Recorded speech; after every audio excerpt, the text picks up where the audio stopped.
Okay, ಆರಂಭದಲ್ಲೇ ಭಾನುವಾರದ super exclusive ಸುದ್ದಿಯೊಂದನ್ನು ನಿಮಗೆ ನಾವು ಕೊಡ್ತಾ ಇದ್ದೀವಿ.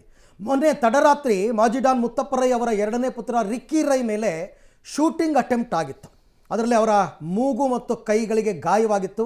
ಸದ್ಯಕ್ಕೆ ಅವರು ಆಸ್ಪತ್ರೆಯಲ್ಲಿ ಚಿಕಿತ್ಸೆಯನ್ನು ಪಡ್ಕೊಳ್ತಾ ಇದ್ದಾರೆ. ಹಾಗಾದರೆ ಈ ಪ್ರಯತ್ನವನ್ನು ಮಾಡಿದವರು ಯಾರು ಮತ್ತು ಯಾವ ಕಾರಣಕ್ಕೆ? ಪೊಲೀಸರು ಆರಂಭದಲ್ಲಿ ಕೆಲವು ಸ್ಪಾಟ್ ಮಹಜರ್ ಮಾಡೋದ್ರ ಮುಖಾಂತರ, ಕ್ರೈಮ್ ನಡೆದ ಸ್ಥಳಗಳನ್ನು ಪರಿಶೀಲನೆ ಮಾಡೋದ್ರ ಮುಖಾಂತರ ಕೆಲವು ಮಾಹಿತಿಗಳನ್ನ ಕಲೆ ಹಾಕಿದ್ದಾರೆ. ಅದೇ ಅಂತಿಮ ಅಂತ ಅಲ್ಲ, ಪೊಲೀಸರು ಯಾವುದೇ ಇನ್ವೆಸ್ಟಿಗೇಷನ್ ಆರಂಭ ಮಾಡದೆ ಇಂಥ ಕೆಲವು ಸಣ್ಣ ಸಣ್ಣ ಸುಳಿವುಗಳ ಮುಖಾಂತರ. ಹಾಗಾದರೆ ಪೊಲೀಸರಿಗೆ ಸಿಕ್ಕಿರ್ತಕ್ಕಂಥ ಸುಳಿವಾದರೂ ಏನು, ಯಾವ ಅಭಿಪ್ರಾಯಕ್ಕೆ ಬರ್ತಾ ಇದ್ದಾರೆ ಪೊಲೀಸರು ಅಂತ ನೋಡ್ತಾ ಹೋಗೋಣ.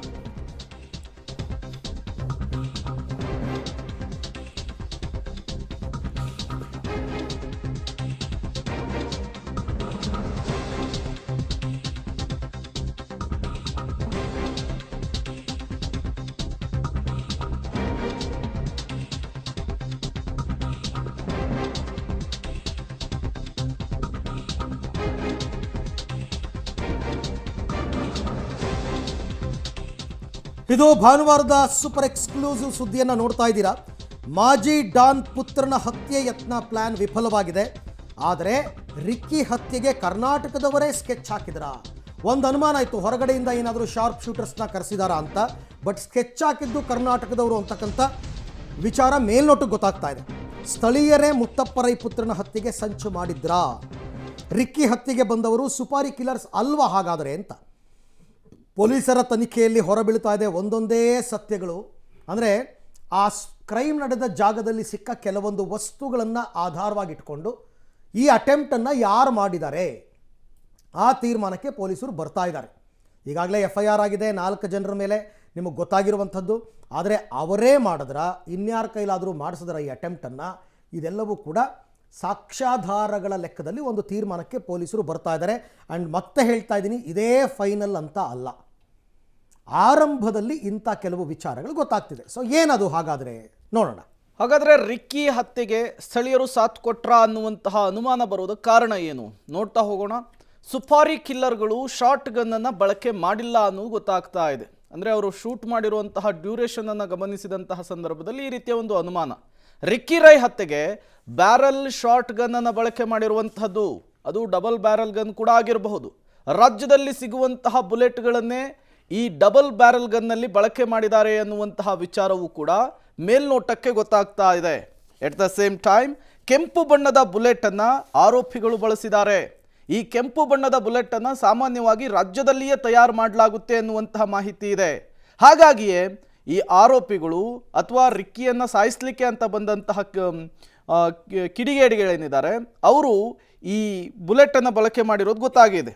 ಇನ್ನು ಕೆಂಪು ಬಣ್ಣದ ಬುಲೆಟ್ ಕರ್ನಾಟಕದಲ್ಲಿ ಮಾತ್ರ ಸಿಗೋದು, ಇಲ್ಲಿಯೇ ಅದು ಮ್ಯಾನುಫ್ಯಾಕ್ಚರ್ ಆಗುತ್ತೆ ಎನ್ನುವಂತಹ ಒಂದು ವಿಚಾರ ಇದೆ. ಹಾಗಾಗಿಯೇ ಸ್ಥಳೀಯರೇ ಈ ಕುಕೃತ್ಯದಲ್ಲಿ ಭಾಗಿಯಾಗಿರುವಂತಹ ಅನುಮಾನ ಇದೆ. ಸ್ಥಳೀಯರಿಂದಲೇ ರಿಕ್ಕಿ ಹತ್ಯೆಗೆ ಯತ್ನ ಆಯ್ತಾ ಅನ್ನುವಂತಹ ಪ್ರಶ್ನೆ, ಅನುಮಾನ ಮುನ್ನೆಲೆಗೆ ಬಂದಿದೆ. ಇನ್ನೂ ಒಂದು ಆ್ಯಂಗಲ್ ನೋಡೋದಾದರೆ ಇರ್ಬೋದು. ಈಗ ಅವರು ಶಾರ್ಟ್ ಗನ್ನನ್ನೇ ಬಳಸಿದ್ದಾರೆ. ಸಾಮಾನ್ಯವಾಗಿ ಶಾರ್ಪ್ ಶೂಟರ್ಸು ಶಾರ್ಟ್ ಗನ್ ಬಳಸಲ್ಲ, ಬಟ್ ಇಲ್ಲಿ ಬಳಸಿದ್ದಾರೆ. ನಂಬರ್ 1, ಅದೇನೋ ಕೆಂಪು ಬಣ್ಣದ ಬುಲೆಟ್ ಅಂದ್ರಲ್ಲ, ಅದೂ ಓಕೆ ಅಂತಾನೆ ಅನ್ಕೊಳ್ಳೋಣ, ಕರ್ನಾಟಕದ್ದೇ ಅಂತಾನೆ ಅನ್ಕೊಳ್ಳೋಣ. ಅದನ್ನ ಬೇರೆ ಶಾರ್ಪ್ ಶೂಟರ್ಗಳಿಗೆ ಕೊಟ್ಟು ಮಾಡಿಸಿರಬಹುದು, ಬೇರೆ ಕಡೆಯಿಂದ ಕರೆಸಿ ದಿಕ್ ತಪ್ಪಿಸೋದಕ್ಕೆ ಮಾಡಿರ್ಬೋದು. ಅದೂ ಆಗಿದೆ, ಇದೂ ಆಗಿದೆ, 2 ಸಾಧ್ಯತೆಗಳು ಕೂಡ ಇದೆ. ಈ ಬಗ್ಗೆ ಮತ್ತಷ್ಟು ಮಾಹಿತಿ ನನ್ನ ಕೊಲೀಗ್ ಉಮೇಶ್ ಅವರಿಂದ ಪಡ್ಕೊಳ್ಳೋಣ. ಉಮೇಶ್, ಸಾಮಾನ್ಯವಾಗಿ ಇಂಥ ಕ್ರೈಮ್ಗಳು ನಡೆದಾಗ ಸ್ಥಳ ಮಹಜರ್ ಮಾಡ್ತಾರೆ, ಅಲ್ಲೇನಾದರೂ ಸಾಕ್ಷ್ಯಾಧಾರಗಳು ಸಿಗುತ್ತಾ ಅಂತಕ್ಕಂಥದ್ದು ನೋಡ್ತಾರೆ.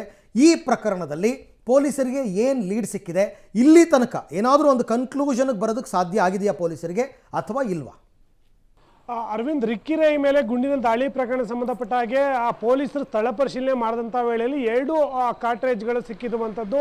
ಆ ಕಾರ್ಟ್ರೇಜ್ಗಳನ್ನು ಪರಿಶೀಲನೆ ಮಾಡಿದಂಥ ವೇಳೆಯಲ್ಲಿ ಅದು ಶಾರ್ಟ್ ಗನ್ನು ಅಥವಾ ಲಾಂಗ್ ಗನ್ನಿಗೆ ಬಳಸುವಂಥ ಗುಂಡಿನ ಕಾರ್ಟ್ರೇಜ್ ಅನ್ನೋದು ಗೊತ್ತಾಗಿದೆ. ಸಾಮಾನ್ಯವಾಗಿ ಈಗೇನು ಒಂದು ಊಹೆ ಇತ್ತು ಅಂದರೆ ಮುಂಬೈಯಿಂದ ಅಥವಾ ಬೇರೆ ಬೇರೆ ದೊಡ್ಡ ಮಹಾನಗರಗಳಿಂದ ಶಾರ್ಟ್ ಶೂಟರ್ನ ಕರೆಸಿ ಶೂಟ್ ಮಾಡಿಸಲಾಗಿದೆ ಅನ್ನೋ ಮಾಹಿತಿ ಇತ್ತು. ಆದರೆ ಈ ಸದ್ಯಕ್ಕೆ ಪೊಲೀಸರಿಗೆ ಸಿಕ್ಕಿರುವಂಥ ಮಾಹಿತಿ ಪ್ರಕಾರ ಶಾರ್ಟ್ ಗನ್ ಬಳಕೆ ಆಗಿರೋದ್ರಿಂದ ಇರೋದ್ರಿಂದ ಮತ್ತೆ ಆ ಗುಂಡೇನು ಬಳಸಿದರೆ ಗುಂಡು ಕರ್ನಾಟಕದಲ್ಲಿ ಮಾತ್ರ ಸಿಗುತ್ತೆ ಅನ್ನೋ ನಿಟ್ಟಿನಲ್ಲಿ ಪೊಲೀಸರಿಗೆ ಒಂದು ಅನುಮಾನ ಇರುವಂಥದ್ದು. ಹಾಗಾಗಿ ಸ್ಥಳೀಯರೇ ಈ ಕೃತ್ಯದಲ್ಲಿ ಭಾಗಿಯಾಗಿರುವ ಶಂಕೆ ಇದೆ. ಮತ್ತು ಪೊಲೀಸರ ತನಿಖೆಯಲ್ಲಿ ಶಾರ್ಟ್ ಗನ್ನು ಅಥವಾ ಲಾಂಗ್ ಗನ್ ಏನಿದೆ ಅದನ್ನು ಬಳಕೆ ಮಾಡಿ ಗುಂಡಿನ ದಾಳಿ ನಡೆಸಲಾಗಿದೆ ಅನ್ನೋದ್ರ ಬಗ್ಗೆ ಆ ಮಾಹಿತಿ ಇರುವಂಥದ್ದು. ಮತ್ತು ನೆನೆ ದಾಳಿ ಮಾಡಿದಂಥ ಸಂದರ್ಭದಲ್ಲೇ ಪೊಲೀಸರಿಗೆ ಪ್ರಾಥಮಿಕ ಒಂದಷ್ಟು ಮಾಹಿತಿ ಸಿಕ್ಕಿತ್ತು. ಅಂದರೆ ರಿಕ್ಕಿ ರೈ ಬೆಂಗಳೂರಿನ ಸದಾಶಿವನಗರ ಮನೆಯಿಂದ ಬಿಡದಿ ಮನೆಗೆ ಹೋಗುವಂಥದ್ದು ಅಥವಾ ಮನೆಯಿಂದ ಹೊರಗಡೆ ಹೋಗುವಂಥ ಎಲ್ಲ ಮಾಹಿತಿಯನ್ನು ಕೂಡ ಯಾರೋ ಆ ಶೂಟರ್ ಏನಿದ್ದಾರೆ ಅವರಿಗೆ ಹತ್ತಿರದಿಂದಲೇ ಹೇಳಿದ್ದಾರೆ. ಆ ನಿಟ್ಟಿನಲ್ಲೇ ಅವರು ಇವರಿಗೆ ಅಟ್ಯಾಕ್ ಮಾಡಿದ್ದಾರೆ ಅನ್ನೋ ಮಾಹಿತಿಯನ್ನು ಪೊಲೀಸರು ಕಲೆಕ್ಟ್ ಮಾಡಿದ್ರು. ಅದಕ್ಕೆ